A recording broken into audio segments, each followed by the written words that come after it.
Terus Kang, waktu di anggota DPR, ya kan mungkin bisa sharing lah ke adik-adik atau teman-teman yang pengen tahu lah.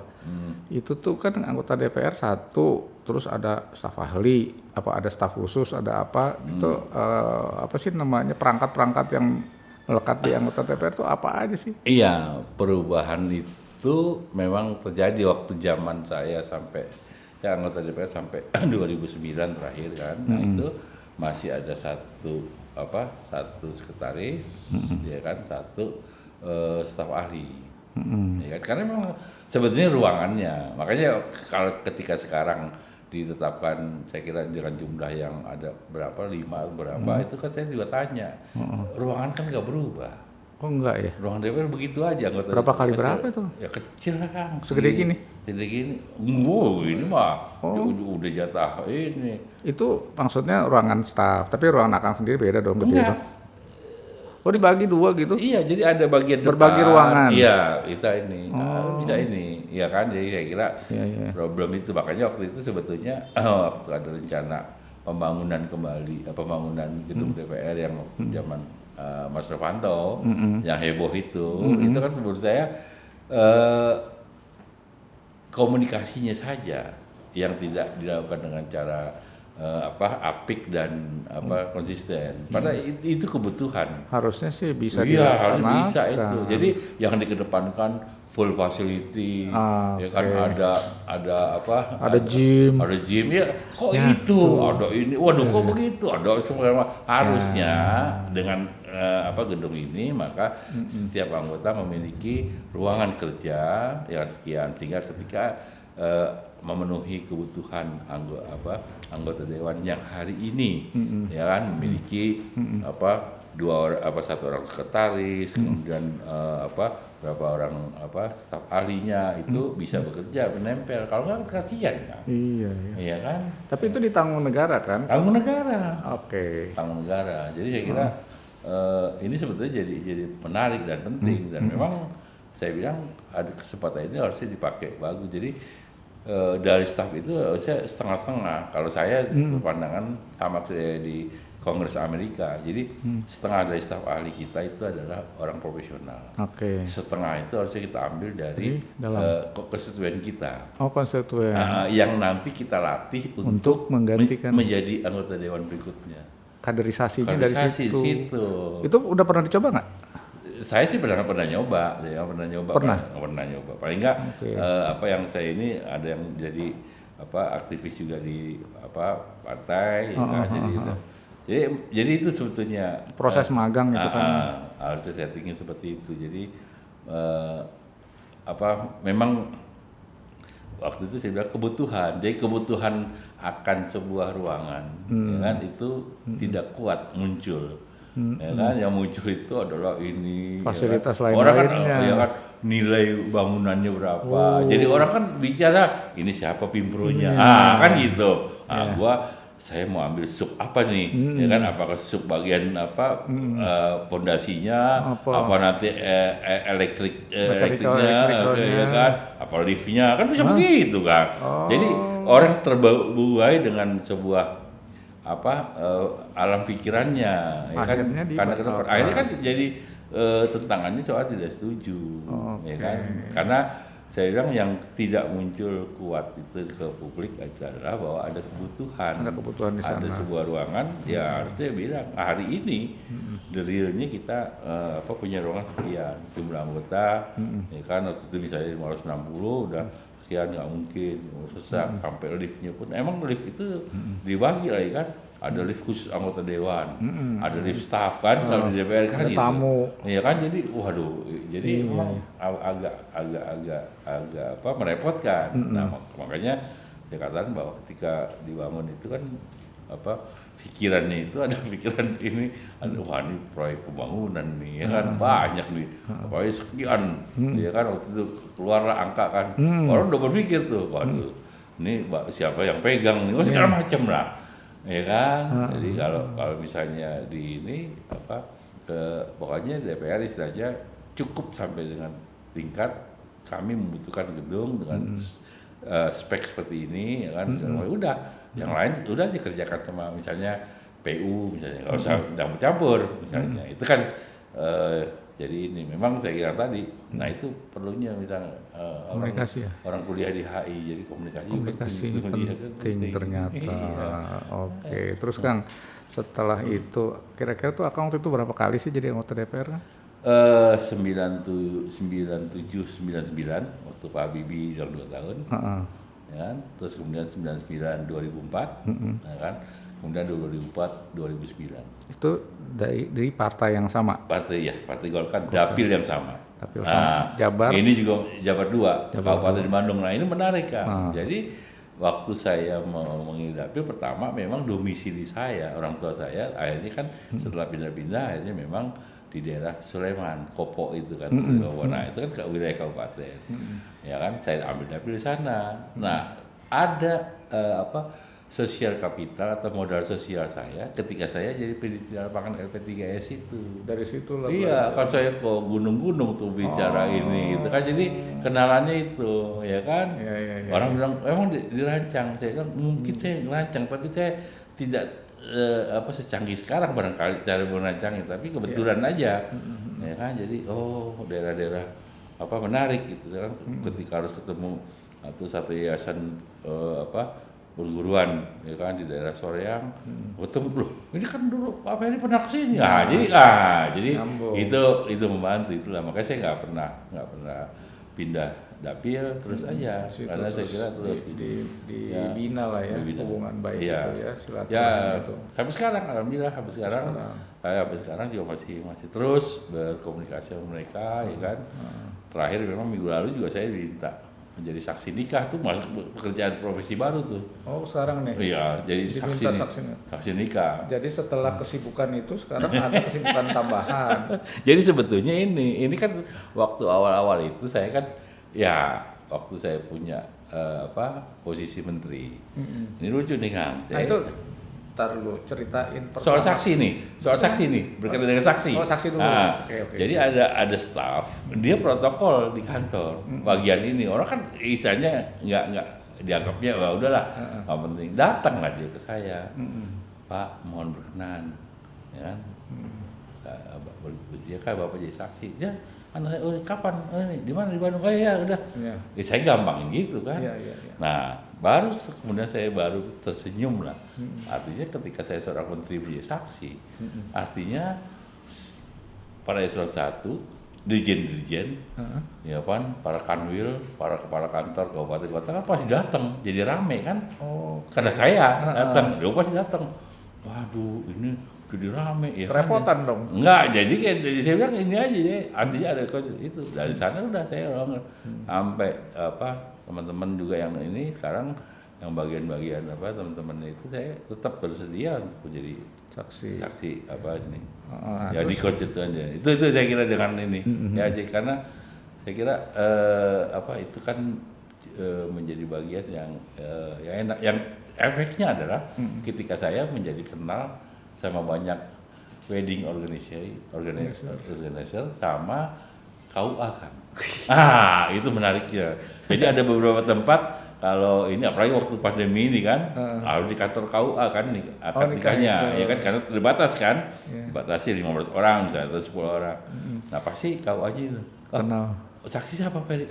Siapin ruangan untuk merokok supaya dia enak. Itu. Udah tahu semua efeknya itu. Terus Kang waktu pertama kali ceritain dong nih Kang ke semua nih ke Baraya Kopi Aren. Waktu pertama kali Akang ditunjuk jadi menteri, gitu. Kapan, di mana tuh, lagi di mana, di telepon atau di apa atau dipanggil? Jadi karena memang saya ketika saya sudah memulai di DPR, jadi saya bilang saya sudah menginikan pada diri saya itu saya sebagai politisi kan. Jadi saya udah itu, kemudian saya bilang jadi saya menjalani terus kehidupan yang berkaitan dengan politik, saya bangun silaturahmi relasi dengan ini ya kan. Ya saya kira hampir sekarang saya bersyukur bahwa hampir semua pimpinan partai personal kenal lah ya kan. Beberapa menteri juga masih ya kan, ya termasuk presiden, termasuk wapres juga kan, Ma'ruf. Jadi kira enak lah. Jadi karena itu yang saya rasakan ketika saya menegaskan bahwa saya politisi. Ya, kalau tanya saya bilang memang saya nggak bakat kayaknya kerja di di kantor-kantor gitu kan. Nah itu, kemudian bagaimana ketika itu, ini pengalaman juga kan saya waktu itu menjadi tim ses SBJK itu kan pilpres pertama kali langsung 2004. Nah waktu itu saya ini ya kan ya alhamdulillah ya SBY menang lah. Ya kan waktu meskipun secara itu Golkar ada ke bukan ke SBJK tapi kan ada itu. Nah terus kemudian 2009 itu akan jadi apa pas waktu itu masih DPR? Masih. Ya. Nah, terus 2009 itu waktu itu kan saya membantu ya diminta untuk bantu Pak JK. JK Win sama Pak Wiranto kan. Nah, itu udah saya itu kalah tapi ya 2009. Nah, 2014 Jokowi JK. Nah, saya itu bagian dari tim itu. Tim ses juga. Ya, tim ses, ya kan? Ya menang. Ya 2019 kemarin saya Prabowo Sandi. Gitu deh. Nah, waktu jadi menteri nih. Jadi pengalaman saya adalah itu ditelepon atau dipanggil atau gimana Kang? Ya, jadi ini. Jadi memang kan ada berapa setelah selesai semua proses ya kan, termasuk saya jagain di KPU, bersidang di MK. Waktu MK itu jagain ini kan waktu suara. Nah, cuma kan karena saya bilang ini, jadi walaupun waktu itu pendukung Prabowo Hatta kumpul di KPU, kumpul di mana di MK gitu kan, tapi saya jalan pun ya merasa nyaman aja, nggak ada worry.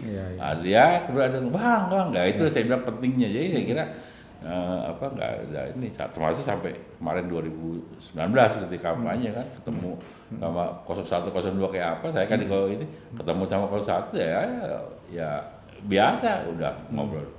Nah ketika 2014 ya kan Akang nanya gimana jadi menteri ya kan, mulai segala macam. Nah, waktu gitu. Kan dipanggil kah atau gimana? Ya, lu jadi menteri gitu kan? Enggak. Misalnya gitu enggak? Jadi ya mulailah beredar susunan kabinet, ya kan. Nah saya kan sebagai tim ses waktu itu saya merasa bahwa ya sudah, ini kan pasti yang menteri nanti juga Pak Jokowi JK lah.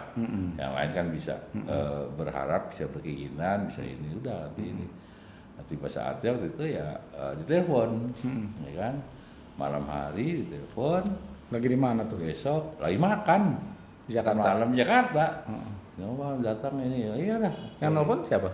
Hah? Yang nelfon? Ada stafnya Pak Jokowi gitu. Oh dari Setkap atau Enggak, ada tim. Oh timnya. Oke. Ya kan, itu namanya. Terus ngomongnya apa tuh? Ngomongnya apa tuh? Ya besok menghadap Presiden sama Wapres ketemu udah. Tapi nggak dibilangin mau diangkat gitu nggak? Hanya suruh menghadap aja? Enggak. Oke. Saya datang udah sampai terus dia bilang ini udah. Nah terus ngobrol saya sih bilang terus saya bilang ya Pak Presiden ya Pak Wapres, saya bilang saya ini kan kalau diminta membantu ya saya bilang saya hanya bisa membantu supaya bisa optimal di bidang-bidang yang berkaitan langsung dengan saya selama ini tanggung jawab, paling nggak regulasinya apa ya Kementerian Dalam Negeri ya kan, aparatur pertanahan. Nah itulah menurut saya. Jadi kalau yang lain saya merasa bukan ini saya gitu. Saya nggak takut nggak ini. Kalau misalnya apa kan biasanya ini aktivis pasti Menpora. Kalau di Kementerian Pemuda Olahraga saya bilang ya usia saya udah lewat lah, merasa jadi pemuda kan gitu, ya kan. Ya saya juga nggak terlalu. Oh jadi kita menyampaikan tuh? Nggak ya, mungkin semua orang tidak semua, tapi waktu saya ini supaya saya bilang supaya saya bisa optimal. Ya. Tapi dimanapun ini ya kan, apa mau di dalam itu ya terserah gitu kan. Waktu itu ditanya Pak Ferry, kalau Pak Ferry dia enggak ya, waktu itu tidak dipastikan. Jadi udah tahu bahwa ini ya nanti bantu saya ya gitu. Oh, Ya gitu Pak, aja. gitu. Nggak ada posisi di mananya. Nggak ada. Ada. Oke. Itu diumumkan, nah itu jabatan itu. Karena kan kita nggak tahu tuh obrolan-obrolan yang begitu tuh yang kita pengen tahu ya kan. Gitu. Oh ternyata begini loh kalau dipanggil presiden tuh. Ya gitu. mungkin juga nggak ada yang nggak semua sama ya. Makanya. Tapi saya bilang saya karena merasa dekat waktu itu karena intens dalam proses kampanye kan. Ya kan. Nah, sebetulnya saya sama Pak Jokowi itu sejak dari waktu mau calon gubernur DKI. Oh kedekatan itu. Kedekatan itu waktu itu saya diminta datang ke beliau untuk kita diskusi tentang apa sih kekhususan Jakarta ini. Sebagai daerah khusus itu undang-undangnya kan ada. Saya termasuk bagian yang menyusun. Nah ini yang saya kira waktu itu saya ingat sama Ikrar Nusa Bakti datang ke rumah ya kita akan memberikan input lah bagaimana cara ininya apakah sih yang khas yang khusus yang tidak sama dengan provinsi lain posisi DKI. Oh jadi terjadi diskusi itu. Ya kasih ini aja ini. Ya memang ini udah sampailah kemudian saya bantu itu makanya ada intent ya kan. Nah saya kan taruh ini ya pokoknya suruh apa aja saya nggak selalu tidak mengusulkan. Ya saya menunggu ya kan kalau ada perintah kemana khusus ya udah kalau udah ini kesana kesini temu ini itu gitu aja. Oke. Ya, kan kelihatannya sebetulnya kan ini sudah berhasil mencapai posisi menteri. Nah terus tiba-tiba itu selesai nggak sih waktu itu masa jabatan atau? Enggak, cuma saya diangkat Oktober. Saya digantikan itu 27 Juli 2016. Dari 2014, 2 tahun lah ya. Makanya saya kira saya juga ingin menyampaikan bahwa sebetulnya ketika kita diangkat dalam sebuah jabatan, kita seketika itu juga harus bersiap. Bersiap apa tuh? Bersiap jika besoknya kita diberhentikan mengakhiri. Supaya kita nggak terganggu.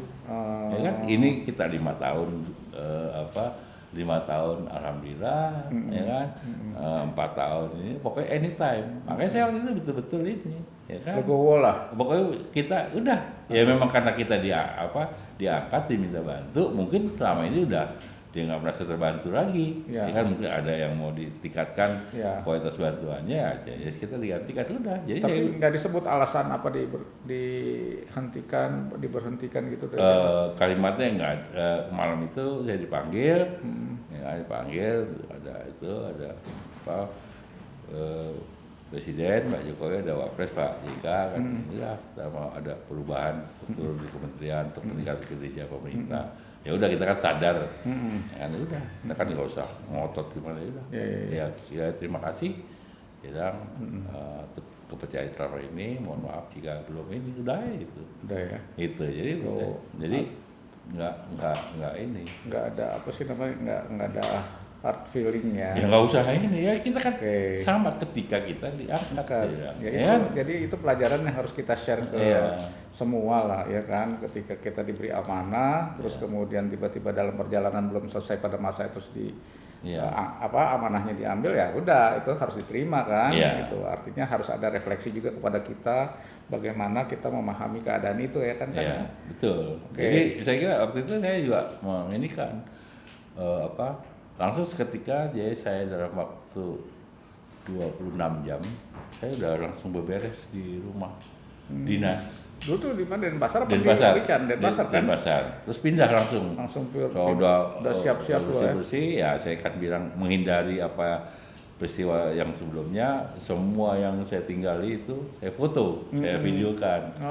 Untuk dokumentasi. Iya tuh, jangan nanti ada inventaris yang seolah dibawa kan gitu. Nah, itu saya ini kan udah. Waktu itu Mas Pratik ngapain sih buru-buru kan masih bisa lah sebulan ini. Saya bilang begini, Mas, terima kasih Mas. Tapi ini kan rumah menteri. Nah kalau saya sudah bukan menteri, jadi kalau saya terus tidur enak, tapi saya nggak bisa mimpi karena jatahnya ini jatah menteri, apa rumah menteri ya, gitu. Jadi udah ini aja. Gitu. Itulah pelajaran yang harus kita ambil dari si Kang Ferry ini, soal-soal yang seperti itu tuh banyak ya, mungkin kita sering lihat dah atau sering dengar ketika sudah tidak menjabat itu kan kecewa, bahkan ada post-power syndrome. Nah, terus Kang Ferry nih setelah selesai pada puncaknya, menurut saya sih kan karir seseorang sudah jadi menteri lah ya, berhenti yang dulunya sibuk padat banget kegiatannya, sampai susah mau ketemu saya berapa kali coba susah banget ya kan, benar saya susah. Nah begitu udah enggak kan berarti ada banyak waktu ya kan yang dimiliki oleh Kang Ferry. Bagaimana Kang Ferry mengisi hari-hari itu sekarang, ngapain aja nih? Ya, coba bagi sama kita. Saya kira yang pertama jelas saya kan bilang karena saya tetap seorang politisi, maka saya tentu terus mengikuti semua hal yang hot issue di politik kan gitu ya. Jadi saya kira terus sampai undang-undang juga saya ini ya kan. Jadi hal yang saya lakukan dalam sebuah aktivitas ya saya kira setelah ini saya harus menjaga kesehatan. Nah, ya kan. Jadi saya memang hampir setiap hari kan. Ngapain tuh? Jalan kaki dulu. Di mana? Di yang lebih banyak kan dekat rumah itu GBK. Tapi Okay. dimanapun, kayak di Bandung, kayak waktu saya nemui Akang, saya jalan kaki tuh. Saya bilang paling tidak, saya bilang itu membuat badan saya menjadi fresh, menjadi segar, terus jalan, ya kan, jalan kaki paling tidak 5 kilo lah, tempuh itu yang saya kira. Nah, kemudian yang lain ya biasa masih dalam kaitan dengan politik, ya kan, ya beberapa teman-teman, ya kan, mau ketemu, nanya, ya kan, ada berapa juga teman-teman waktu jadi anggota dewan, bagaimana cara di ini. Saya juga ada beberapa teman yang baru masuk pertama kali di 2019, saya bilang udah. Begitu diterima, begitu jadi caleg, nggak usah soalin nomor, justru sampaikan terima kasih kepada partai. Terima kasih, saya akan berjuang, ya kan, nggak usah bicara nomor. Gitu. Kenapa itu? Ya saya bilang kan pertama kehormatan dari partai, udah calon tuh itu. Dari sekian ribu orang. Sehebat apapun kita merasa hebat, kalau partai tidak mencalonkan ya nggak bisa dicaleg kan, ya kan gitu. Ini kan ini nih. Nah saya bilang itu. Nah tugasnya setelah itu baru kita membuktikan bahwa kita mampu, kita punya modal sosial, kapital, modal sosial untuk bisa kumpulkan suara banyak. Ya kan? Jadi ya ada beberapa yang jadi, termasuk juga sekarang ini kan.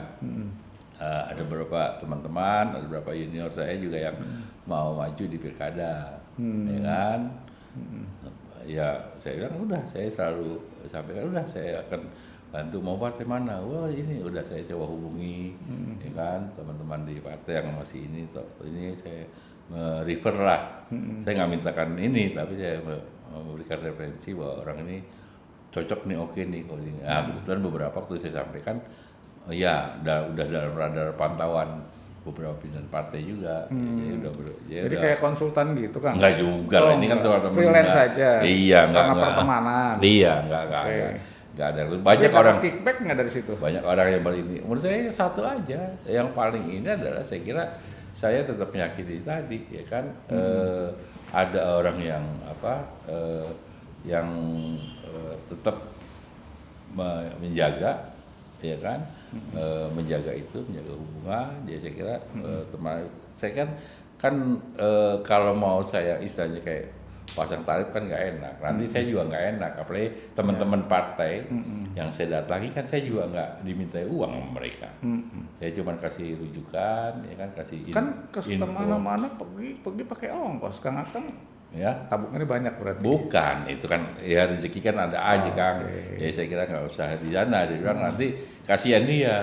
Aduh ini gawat untuk kita minta bantuan. Itu yang saya bilang, saya nggak mau menjadi orang yang merusak mekanisme politik. Bayangkan orang mau minta tolong sama saya, tolong dong ini barangkali rekomendasi dari partai A, partai B, kan, ya kan, saya pasang tarif. Waduh ini gawat di setiap melangkah ulang. Nah itu yang akan merusak ya kan, saya katakan pokoknya nanti ini. Saya juga bilang kalau misalnya nanti ada hal yang harus diindikan, posisikan itu adalah sebagai sebuah political cost. Political Ya, jadi bukan untuk money politik. Jadi kan saya kira ya memang partai itu harus disupport ya oleh kita yang mungkin punya ini ya semampu kalian. Kalian sampaikan tapi satu jangan berbohong. Oke. Nah, jadi bilang apa misalnya ketemu ketua atau apa sekretaris yang Pak terima kasih ya ini tapi saya tidak punya ini, saya punya sekian ya kan ya sebagian akan saya pakai untuk operasional pemenangan pilkada nanti bagian saya ini kan supaya menjadi bagian yang bisa menjadi dana partai karena partai sebenarnya resmi kan di Indonesia nggak ada sumber ininya iuran anggota nggak jalan. Nah itu kan saya kira hal seperti itu yang Oh gitu. Nah terus udah nih kan jadi itu. Nah selain itu Akang ngapain lagi nih yang mengisi biar happy, biar fun gitu? Ya saya kira ya itulah jadi banyak itu ya memberikan ceramah lah beberapa ceramah ya kan beberapa ya narasumber sampai ke daerah. Jadi kan saya sebagai aktivis kan gitu Kang, ketika saya diundang misalnya harus ke Kalimantan, ya kan? Ya saya kan nggak bisa mau ini kan. Coba tolong siapkan hotel sama transportasi yang enggak. Ya saya diundang siap waktu aja terus saya sendiri. Gitu. Terus semua bayar sendiri semua? Ya itu saya kira dalam sebuah organisasi ya kan. Ya kecuali kalau yang ngundang itu memang sebuah perusahaan. Ya ada juga pernah perusahaan-perusahaan itu untuk semacam mau konsultasi lah, kan?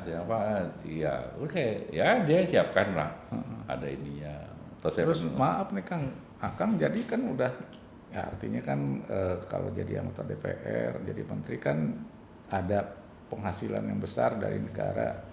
Nah sekarang setelah enggak, Akang dari mana gitu kan? Iya, saya kira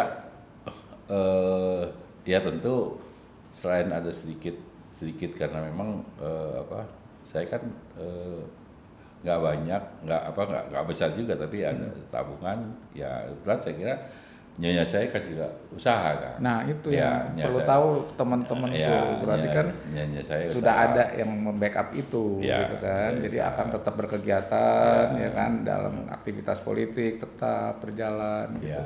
Jadi itu yang perlu kita tahu nih. Jadi kalau mau seperti Akang nih memang harus punya juga nih. Ya iyalah gitu kan? Itu artinya apa? Itu juga sebetulnya dari banyak support atau dukungan dari teman-teman ya karena relasi tadi gitu kan. Karena ini ya kan. Misalnya satu kesempatan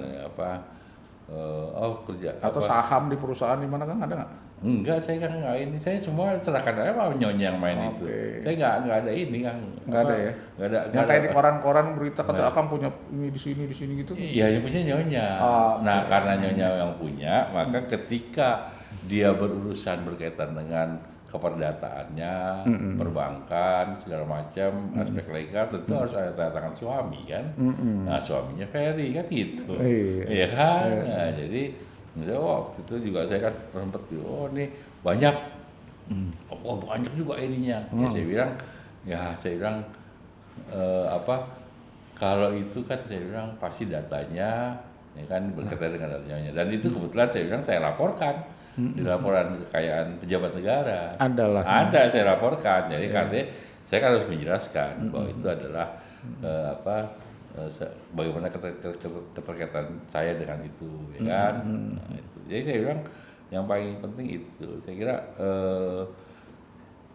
apa yang dilakukan saya adalah saya kira sama ya, kita tidak bercita-cita jadi orang kaya kan tapi bisa hidup layak kita bisa tidak menyusahkan orang lain tapi mudah-mudahan dengan sedikit bisa membantu orang itu aja benar iya kan ya, setuju. Saya kira itu yang bisa ini tapi kemarin kayak dengar Kakang sibuk nyanyi apa sih kegiatan itu ya? Ya kalau itu kan bagian dari silaturahmi tadi jaringan jadi saya kira ada beberapa ya kan ya orang-orang yang kan saya bilang begini saya selalu diminta saya bilang ini juga ini Jadi apa teman-teman yang baru yang kan usia-usia kan saya kan udah usia masuk pensiun kan. Iya benar. Ya kan secara formal.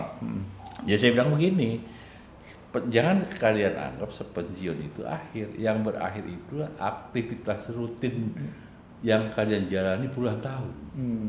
Tapi fungsi sebagai seorang ya kalau misalnya Kang Iin, fungsi sebagai ayah itu kan nggak boleh hilang, ya kan? Tapi status kepegawaiannya hilang, yang kita itu yang mengganggu kan itu. Nah kita balikan, saya bilang gitu. Misalnya saya bilang seninya bagaimana ya itu ya saya bilang jangan kita berhenti juga terus kemudian jadi banyak di rumah ngelamun, jangan ya. Nah, itu yang makin cepet sakit tuh ya. Wah iya, itu terganggu, kurus dan segala macam, penyakit datang kan. Penyakit datang. Nah, jadi saya bilang udah, jangan ya. Kita kan mau keluar. Nah, saya bilang satu hal, ya kalian keluar janjian. Nah itu saya bilang pentingnya. Jadi ketika kita nggak bangun silaturahmi waktu kita aktif, jadi ketika pensiun kita bingung mau silaturahmi kemana. Nah gitu. Nah itu yang saya bilang. Termasuk ikut komunitas itu kan apa? Krisya apa kan? Ya, kalau itu memang sejak ini. Jadi saya banyak berkegiatan ya. Banyak saya pakai ke Bandung juga gitu, ada komunitas jalan sehat tuh kan di Tegalega tuh, terus gitu kan, habis itu kuliner makan siang, nah itu saya asar-asar sore pulang, ya kan dulu tuh masih ada kereta, saya udah pakai training, langsung malah udah pakai ini, ya turun di itu, jemput langsung ke Tegalega olahraga terus udah.